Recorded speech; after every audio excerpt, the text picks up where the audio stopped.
আসসালামু আলাইকুম। সবাই কেমন আছেন? আশা করছি সবাই ভালো আছেন।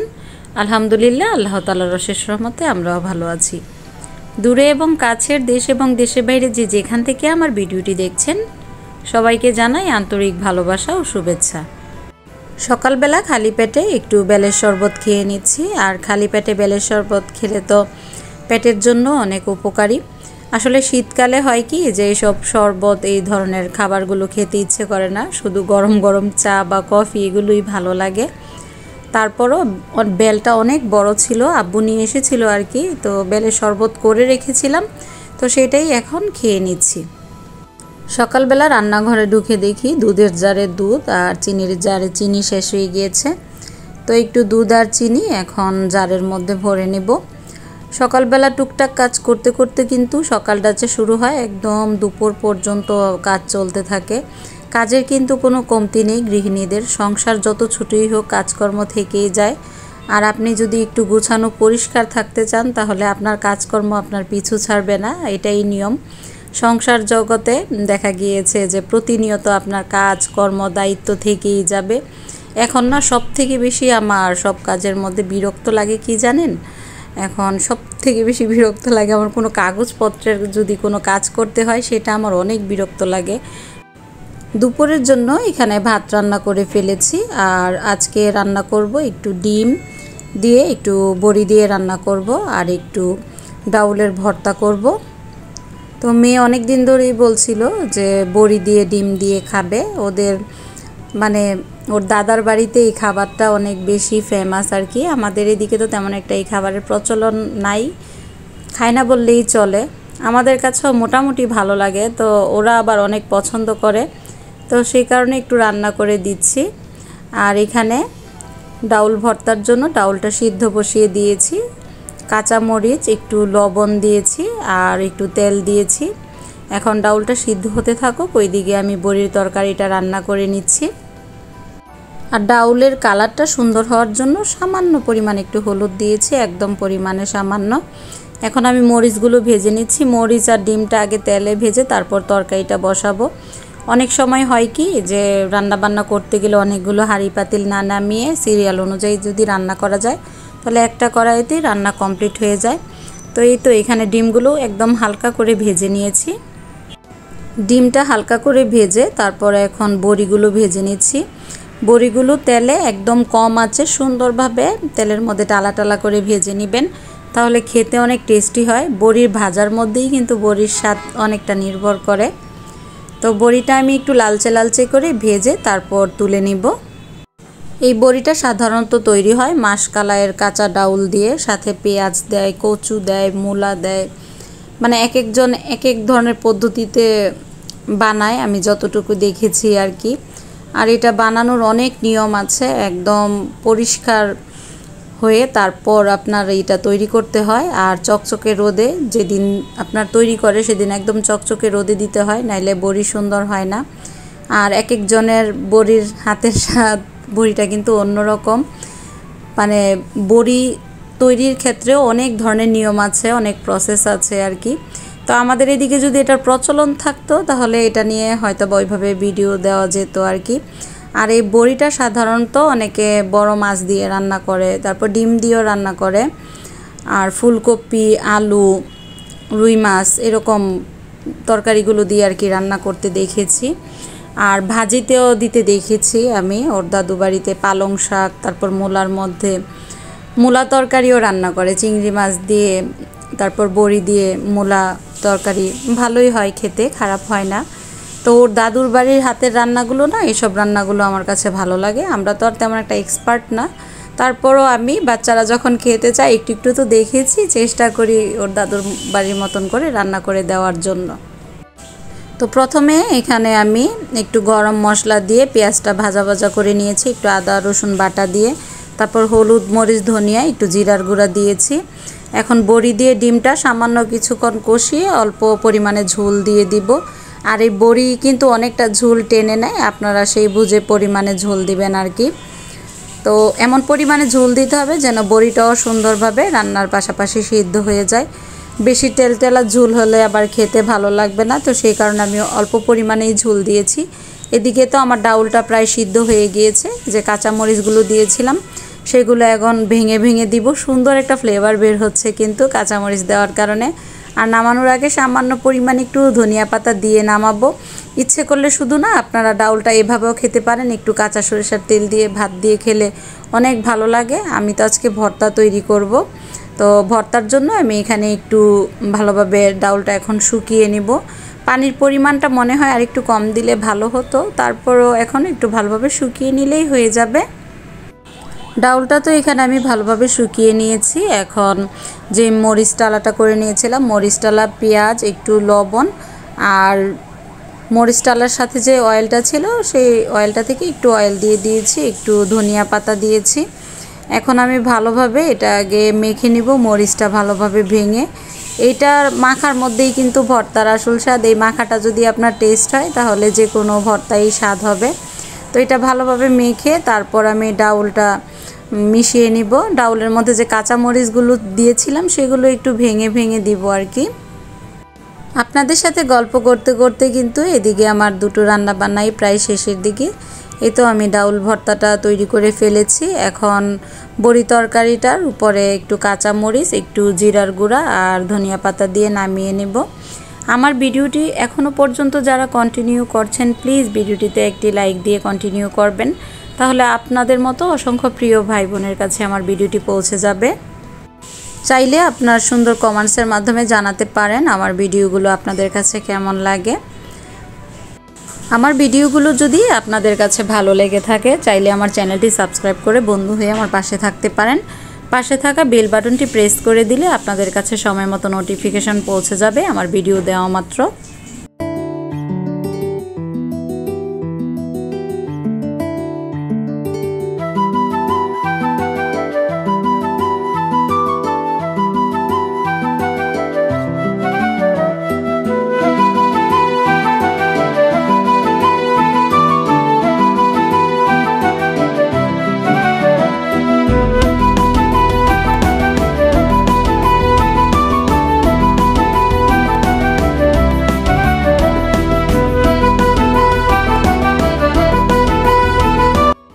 রান্নাবান্না শেষে এখন দুপুরের রোদে বসে খাওয়া দাওয়া করব।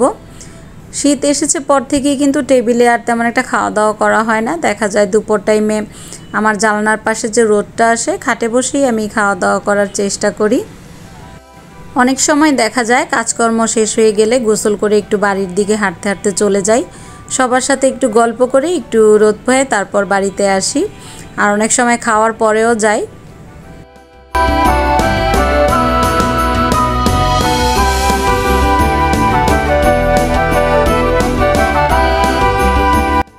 আমার ছোট মেয়ে আবার আমাকে একটু হট চকলেট করে দিয়েছে, বলছিল যে মামুনি একটু হট চকলেট খেয়ে তারপর তুমি বাইরে বের হও। গতকালকে শরীরটা অনেক খারাপ গিয়েছে, তো একটু বাজার করারও প্রয়োজন ছিল, তো সেই কারণে মেয়ে চাচ্ছিল যে কিছু না কিছু খেয়ে যেন বাইরে বের হই। বাইরে বের হলে মনটাও ভালো লাগবে। ও ছোট মানুষ, ও বুঝতে পারছিল যে মামুনি ঘরে আছে বলে হয়তোবা মামুনির কাছে খারাপ লাগছে। আসলে 2 দিন ধরে এত বেশি শীত পড়েছে, শীতের কারণে কি প্রেশার হাফ ডাউন করছে কিনা জানি না, মানে শরীরের অবস্থা অনেক খারাপ বললেই চলে। তো একটু আলসামো করেও বাইরে বের হতে চাচ্ছিলাম না, ও জোর টোর করে আমাকে একটু হট চকলেট তৈরি করে দিয়ে খাইয়ে তারপর বাইরে নিয়ে বের হয়েছে। তো ওকে প্রাইভেটে দিয়ে আমি আবার এদিকে একটু পিঠা নিতে এসেছি। সন্ধ্যার দিকে একটু পিঠা খেলেও ভালো লাগবে, ভর্তা দিয়ে, বিভিন্ন রকমের ভর্তা দিয়ে উনি পিঠা তৈরি করে। সরিষার ভর্তা, তারপর ধনিয়ার ভর্তা, শুটকির ভর্তাটা তৈরি করে লেবু পাতা দিয়ে। তো পিঠা আবার সবসময় খেতে পারি না, মাঝে মধ্যে ইচ্ছে করলে পিঠাটা খাই আর কি। তো এখানে দাঁড়িয়ে সবার সাথে অনেক গল্প করছিলাম আর পাশাপাশি পিঠাও নিচ্ছিলাম। এই জায়গাটা আসলে যে জায়গায় উনি পিঠা তৈরি করছে, এই জায়গায় আমি বাড়ির কাজ ধরেছি, এটা আমারই জায়গা। তো উনি অনুমতি চাচ্ছিল শীতকালে একটু পিঠা তৈরি করার জন্য, যেহেতু আপাতত আমার বাড়ির কাজ বন্ধ আছে, তো সেই কারণে আমি বলেছি যে আপনি তৈরি করতে পারেন কিছুদিনের জন্য, কাজ ধরলে আবার দেখা গেছে যে উনি চলে যাবে। আর যেহেতু এখন বাচ্চার আব্বু দেশের বাইরে আছে, উনি যখন আসবে তখনই আবার বাড়ির কাজ করবে আর কি। কিছুটা কাজ করে দিয়ে তারপর উনি বাইরে চলে গিয়েছিল। তো এখানে তো আমার নানুর বাড়ি, আমরা আবার সবাই মিলে অনেক আড্ডা দিচ্ছিলাম, কথা বলছিলাম, ভালোই লাগছিল। আর শীতের দিনে কিন্তু এরকম চুলার পাশে দাঁড়িয়ে গল্প করতে ভালোই লাগে। তো আপনাদের সাথে গল্প করতে করতে এদিকে দেখেন আমার পিঠাগুলো হয়ে গিয়েছে। এখন একটু বাড়ির দিকে চলে যাব, ভাবির জন্য একটু পিঠা নিয়ে নিলাম। তো বাড়িতে গিয়ে আবার পিঠা খেয়ে ভাবির সাথে আড্ডা দিয়ে তারপর আবার একটু বাজারে চলে এসেছি।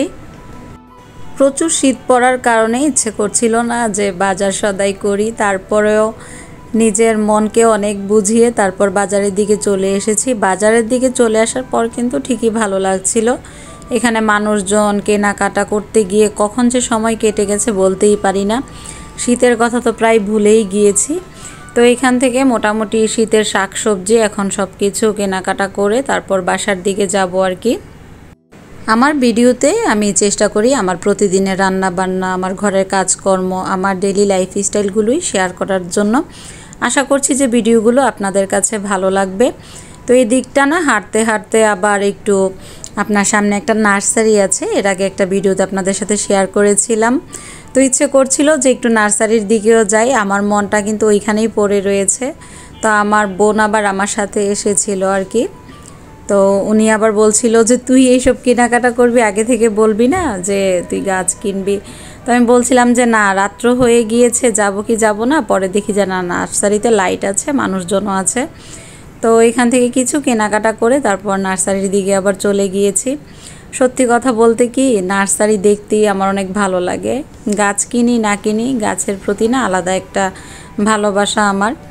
আগের মতো হয়তো বা ওইভাবে গাছের পরিচর্যা, গাছের যত্ন নিতে পারি না। আগে কিন্তু আমার বাড়িতে প্রচুর গাছ ছিল আর আমার কাছে খুবই ভালো লাগতো। আর এখন শীতের সিজনে না একটু সিজনালি ফুলগুলো না কিনলেও ভালো লাগে না।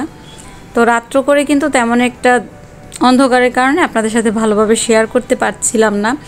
আর একটু মনের মধ্যে অস্থিরতাও কাজ করছিল। একদিকে বাজারের ব্যাগ, একদিকে আমার একজন বোন এসেছে, ওনার একটু কেনাকাটা আছে।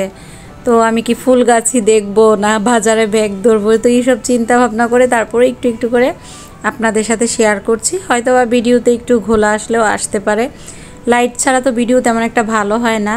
তো উনি যদি এই জায়গায় একটা লাইট দিতে পারতো আমার মনে হয় ভালোই হতো। এখানে কিন্তু যারাই বাজার করতে এসেছে সবাই কিন্তু মোটামুটি দেখলাম যে গাছ কেনাকাটা করছে, এসে দুই একটা গাছ হলেও নিয়ে যাচ্ছে এখান থেকে। তো আমি পিটুনিয়া ফুল দেখে সাধারণত এখানে এসেছিলাম যে পিটুনিয়া ফুলের গাছ যদি পাই তাহলে নিয়ে যাব। শীত আসলে কিন্তু এখন এই ফুলটা খুবই ভালো লাগে, আর শুধু শীতকালেই ফুটে এই ফুলটা। 3-4 মাসের মতো মনে হয় সিজন থাকে এই ফুলের। আমার মেয়ে যদি আবার আমার সাথে বাজারে আসতো এই সমস্যাটা হতো না, মাঝে মধ্যে ওকে নিয়ে আসি। আর এখন তো রেগুলার স্কুল প্রাইভেট শুরু হয়ে গিয়েছে, দেখা গেছে সবসময় আমার সাথে সময় ইচ্ছে করলেও দিতে পারবে না। তো আমি একদিক থেকে ব্যাগ থেকে টাকা বের করে আরেক দিক থেকে গাছের কালেকশনগুলো রাখছিলাম। বেশি না, আমি 2টা পিটুনিয়া গাছ নিয়েছি, একটা গাঁদা ফুলের চারা নিয়েছি, আর একটা ছোট্ট গোলাপ ফুলের একটা চারা নিয়ে আসলাম। ইরানি যে গোলাপ ফুলগুলো আছে না, সেগুলো অনেক বেশি দাম চাচ্ছিল, আর রাতের অন্ধকারে আমি ভালোভাবে ফুলের কালেকশনগুলো বুঝতেও পারছিলাম না, তো সেই কারণে সেগুলো আর নিইনি। আমি আবার বলে এসেছি যে একটা গোলাপ ফুল আমার জন্য যেন একটা গোলাপ ফুলের চারা করে রাখে উনি। আমি বলে এসেছি যে কি জাতের চারা রাখবে, তো উনি বলেছে 15 দিন পরে গেলে পাবো। তো দেখা যাক, ওনার এখানে গেলে হয় কি আবার সবসময় যে কোনো গাছ কিনলেই যে কোনো একটা গাছ আমাকে ফ্রি দিবে। তো আজকে আবার একটা পাতাবাহারের গাছ দিয়ে দিয়েছে। এইসব গাছের সাথে যে বড় পাতাবাহার গাছটা আছে না, এই গাছটা এমনিতেই দিয়ে দিয়েছে। তো এমনিতে উনি আমাদের ছোট সময় থেকেই পরিচিত। আমার ছোট সময় থেকেই তো বাগান করার অনেক বেশি শখ। বাড়িতে যে বাগান করেছি বেশিরভাগ ওনার নার্সারি থেকেই আমাদের গাছগুলো কেনা আর কি। তো এইগুলো বাজারগুলো এখন গুছিয়ে তারপর আবার মেয়েকে প্রাইভেট থেকে গিয়ে নিয়ে আসতে হবে। তো চেষ্টা করছিলাম যে যতটুকু পারি কাজকর্মগুলো যেন গুছিয়ে তারপর বাইরে যেতে হয় আর কি।